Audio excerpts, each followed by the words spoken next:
In this episode, I'm going to go over 7 ways that you can stay positive in a pessimistic world. If you feel like you're surrounded by a bunch of people who are negative, pessimistic, and have a bad view of the world, you've come to the right place. So many people nowadays are so negative and they want to spread it. They want other people to be just as negative as them because their mentality is, if I'm going to be negative and have to go through life like this, other people should have to do the same. So let's get into point number 1, which is limit your social media. A lot of us spend so much time on social medias that we feel so emotional about the things that we see, where we don't understand that the world is not how it works on social media. We think that everything is a direct representation of how it is in real life. And a lot of times you will see people that you compare yourself to on social media, which is the worst thing you can do for yourself, especially if you want to be positive. Comparing yourself is terrible, and social media is a perfect place for you to compare yourself because you have access to everybody and anybody that you want. My number 1 recommendation for limiting your social media is an app called Opal. I have no affiliation with them. I'm not sponsored as of this moment, and I have been using it for a year and a half at least. It has been the number 1 contributor to my productivity and me not using social media. What you can do on Opal, I'm not going to talk about it too much, but you can block your apps so you're not able to get into them, you're not able to use them. Look it up on your own, see if you like it. Opal, O-P-A-L. Gurwinder Bogle, he has a very interesting idea called intellectual obesity, and he says you can be intellectually obese if you're on social media too much. And obesity has a bad connotation, so using it in the sense of intelligence, it's in a negative manner as opposed to actual intelligence. So when you consume all of this content aimlessly, after you scroll, you take a step back and you think to yourself, okay, what did I just do? You feel unproductive. You feel like you've been fed all this information that's not useful to you, and you just don't want to do anything. You don't want to be anybody. And one of my favorite parts about this whole idea of intellectual obesity is how he talks about this constant need for more, but then this constant regret after you do it, if that makes sense. Shying away from social media, I think even media in general, like the news make you see a different version of the world than the reality. You feel a sense of urgency and danger as opposed to safety and prosperity. Get away from that. Get away from social medias, get away from medias in general, because you are not going to be able to be happy if you're worried about what's happening in the news. The news is never positive. And I even know there was a statistic, I'm paraphrasing here, but there are crimes, not saying which ones in particular, that make up 1% of the total crimes in the world, but is advertised on the news 60% of the time. So you feel like this thing happens so much more often than it actually does, and you start to be hyper vigilant and worry that this thing's going to happen to you, when in reality it happens a lot more rarely than you think. But the media made you think that it happens a lot, you should be scared for this, etc., etc. Formulate your own opinions on that, but that's my opinion. Number 2 is increase good exposure. Increase good exposure and make your feed helpful. So I want to be realistic. Not everybody's going to be able to cut out their social media, and I know I'm not like that either. But something that I've done recently is I've made my feeds something that I would actually want to see, not from a dopaminergic standpoint, right? Not something that's going to make me excited and make me, have an excess of dopamine scrolling from 15-second videos that are pointless to me, but more of something that's helpful. So I've been reading on Substack a lot, just different articles, studies, etc. And one of the things that stood out to me was somebody said, you could tailor your feed to things that you find interesting. And I thought that was cool. So what I did is I hopped back on X, formerly Twitter. And I didn't really follow that many people. I don't even use X that much. But I went onto X and I followed the recommendations and people that I found interesting. And now when I go on Twitter, X, whatever, you guys get the point.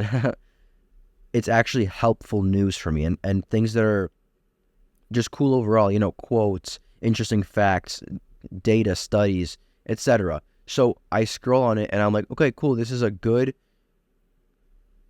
spend of my time, right? I'm not wasting it. And something that I found really interesting is the fact that I don't want to be on there for hours and hours because sometimes the information gets kind of boring. So I hop off of social media. I use it as a tool rather than an obsession. And if you can learn how to use it to your advantage, it is so helpful to you. I also think that, we all use social media, so just learning how to use it in a good way is important because we're not going to escape it. Like, that's the reality that we live in. You're not going to become a monk unless you are. Good luck to you.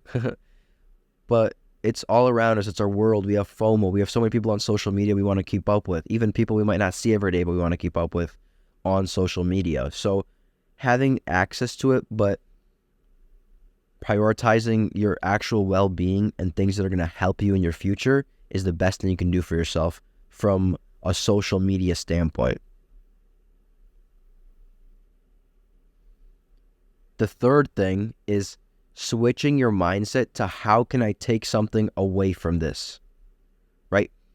People that are negative and pessimistic, they think everything happens to them as opposed to for them. And I'm going to be very honest. I used to think that there is this line that you cross, right? Most of the things in life you might be able to have a stoic mindset and say, okay, how is this happening to me? But there's parts in your life where that's not possible. And I think that throughout my life and throughout my experiences, I have been able to ask myself this question of how can I take something away from this, no matter the situation, right?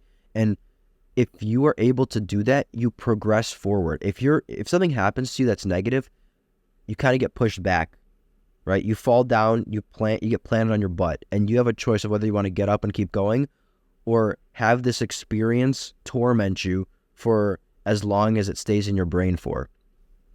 Our experiences become who we are. And something interesting that Chris Williamson said on an episode with Derek Sivers, I think that's his name, things are not what they are. Things are how we see them. So it's our perspective, right?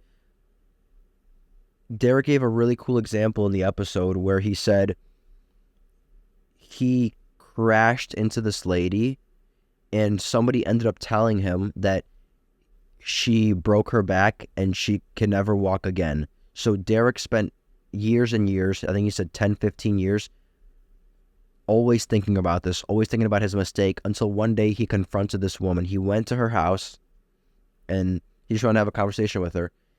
And she had a completely different perspective. Guess what? She opened the door and she wasn't in a wheelchair. She was walking completely fine. And she ended up telling him that, yeah, she ended up breaking her vertebrae, but she was fine. It was never something that was, going to stop her from walking. So these two completely different perspectives collided. And she even said that it was her fault that she crashed. She was on her phone, which is crazy. So he spent all this time in this frame of mind that I just ruined this person's life, when the reality is that's not true. That's not what happened.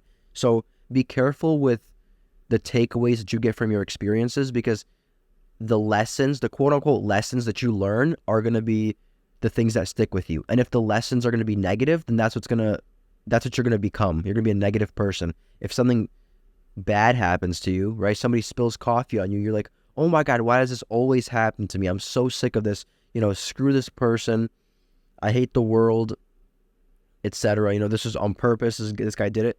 But then somebody who has another perspective on this, somebody spills coffee on you and you're like, despite the fact it might be kind of hot, you're like, oh my God, no, you're totally good. Don't worry about it. Please, don't worry, this shirt, I don't even need this shirt anyway. It doesn't matter. And while this person's apologizing profusely, right, you're able to calm him down because it's okay. It's just a minor setback. It's just coffee. People make mistakes.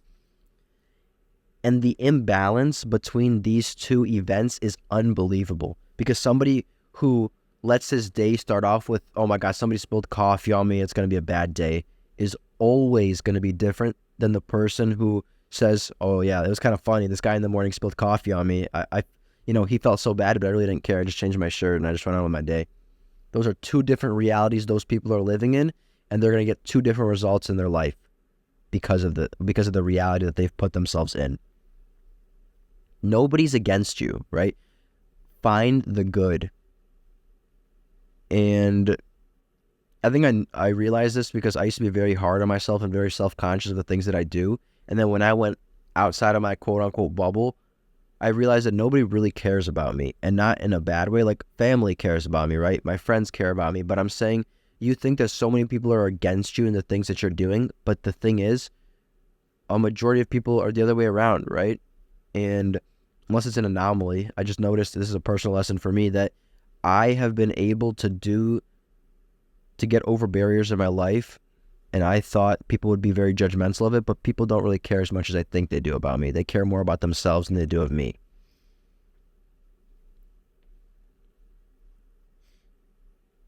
Number 4 is understanding what I put in my notes here, quote unquote, your advantage. So you get to choose to be happy or mad.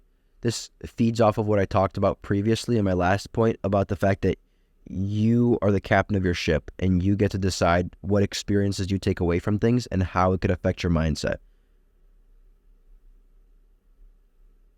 Every day you wake up, you have a choice of whether to be happy or whether to be sad, whether to be positive or whether to be negative. And I can't speak for everybody, right? But I am somebody who used to wake up pessimistic, who used to wake up negative.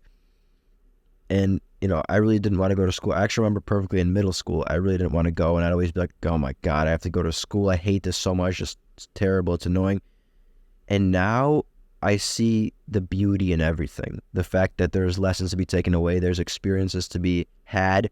And I get to make the choice of whether or not I'm going to be happy about the day or mad about the day. And if I'm going to be mad at the day, then more bad things are going to happen because you perceive things as bad. If I'm having a good day, somebody spills coffee on me, I laugh about it. I'm like, oh, that was funny. That guy, he spilled coffee on me, whatever. Then, I don't know, I stub my toe. And I'm like, oh, dang. I mean, whatever. It happens. I keep going. But somebody who's very pessimistic and negative, he says to himself, oh my God, somebody spilled coffee on me. Of course me. Of course they're going to spill coffee on me, not somebody else. Then they're mad going to the next thing. They stub their toe. Oh my God, of course I stubbed my toe. What a terrible day it is for me. This is just so annoying. That's how it is. And people don't understand the power of being able to decide how your day is going to go, right? You can expect your day to go very bad, but you can still be a positive person, right? You could know, oh man, today's going to be a really tough day. I'm going to have 5 really hard conversations with people. But that doesn't affect your character, and that doesn't affect who you are and how you walk around with your mentality. That's just something you have to do. You can be a positive person and get put in tough spots and remain a positive person. Going on to number 5, surround yourself with positive people. Easier said than done, but if you guys have ever been around somebody who's negative, it is crazy how much they complain about things. I know for me personally, I know somebody who, I'm not going to say he's a friend of mine because I don't spend time around him that much, but somebody that I know, he is so negative. I remember when I used to hang out with him, he would look at everything. He would make fun of everybody. He's like, oh, why is that guy wearing those clothes that look stupid? Why is this guy doing that? Why is she walking like that? And it really makes you think, first of all, it makes me a worse person, undoubtedly, because I don't want to be around that. And when you're surrounded by that, you become the things you're surrounded by. And not only does it make me a bad person, but I'm like, why do I want to be around this person? It's so annoying when this person just sees a girl walking, right? And she's like, why does she walk like that? And I'm like, dude, just let her walk. Like, let her live her life, right? It's really not that big of a deal. Let it go and live your own life as opposed to worrying about other people, which, hint, hint, is why these people are like that. They have a lot of envy, but we're not going to talk about that. On the contrary, if you surround yourself with positive people, what happens is the opposite of the results that I talked about previously. So if you're around positive people, you're going to become positive yourself, and you're going to feel more of a drive and more of a want to do things. I mean, I know I have a friend, he really likes volunteering, and he's just a super wholesome, happy guy. And I know when I spend time around him and I kind of get deep with him and I talk, I have a good conversation with him, he's like, yeah, I really love helping people. I'm very passionate about community service. It's just something I love doing. And I'm like, dude, that is so cool. I'm so happy for you. Never change also. And it just makes me want to be like that. I want to be around those people because they make me a better person. And like I mentioned previously, when you're around that, that's what you become. You don't see a group of 5 positive people and 1 negative person. You don't see it. And if you do, let me know because that is an anomaly. That doesn't happen. Yeah, I think it's just super important to be surrounded with positive people because if you're able to find people that you kind of click with, they're positive, they're happy people, you're going to be like that too. And if you are somebody who is, we'll say, negative and maybe mad at the world for something, you need to learn, in my opinion, how to stop worrying about other people and fix the insecurities within yourself. And I'm not here to point at you and say you are insecure, but I just want to say that we're all born the same. So it makes you wonder why some people turn out the way they do. And, all these psychological things, there's like the way you're born, etc. I'm not a psychologist. I don't want to talk about it, but how you're raised, how you're born. I don't know what I'm talking about. How you're raised, which is very true. But also at some point you're kind of on your own and you have the handlebars. You get to choose what you do with it, which direction, you might steer. So some people just want to go to the negative. They want to go right when you should be going left. I'm a lefty, so I'm a little biased. No, I'm joking. But yeah, so that's not my number 5 is surround yourself with positive people. Number 6 is do more things to experience the beauty of life. Have more experiences so you're able to take away more lessons and become more wise. I will tell you, it's easier to experience more when you have a good group of people around you. And this whole episode is formulated in a way that these points build off of each other, right? The first one was limiting social media. The second one was limiting your social media, but being able to use it to your advantage. Then the third one was being able to switch your mindset to how can I take something away from this? Especially if you have a well-tailored social media, you'll always be learning things and you'll always be able to switch your mindset, see things that are going to be good influences on you. Then the fourth one being understanding your advantage and you get the chance to be happy, right? Switching your mindset. What can I take away from this? And waking up, okay, I'm going to be happy today. I get to choose. The fifth one is surrounding yourself with positive people, which if you're able to be happy and understand your life is in your control and, I'm going to choose to be happy today, you realize that you can filter people out of that system. You know what you had to do to become a happy person. So when you see people that aren't happy, you filter them out of your life and you start to bring in more people that are happy. Then number 6, which is do more things to experience the beauty of life, is you're able to do more things, experience more, know more, learn more, etc. by doing all these things, by using your social media to your advantage, by switching your mindset to what can I take away from this, to using your advantage like I talked about. It is so powerful. And, doing things that you might not even want to do, just having that discipline. Go to the gym even when you don't feel like it because you want to know what it's like to do the thing, especially when it's uncomfortable and you have the least motivation to do it. Number 7 is journal. If you don't want to be pessimistic, you can journal to understand your thoughts and understand how you're thinking. When you catch yourself slipping, when you're writing a word down and you catch yourself saying, today was a bad day, you say, okay, well, why was today a bad day? Is this going to affect my character? Because bad days happen, right? But how is it going to affect your character overall? How are you going to let your experiences and the stories you tell yourself impact the person that you become? Thank you guys so much for listening to this episode. This has been 7 ways to stay positive in a world full of pessimists. I'm your host, Elon Gelfand. This has been Abundant Thinking. If you've enjoyed, make sure to leave this show a 5-star review. Subscribe, follow, do whatever you have to. Thank you so much, and I'll see you next Tuesday.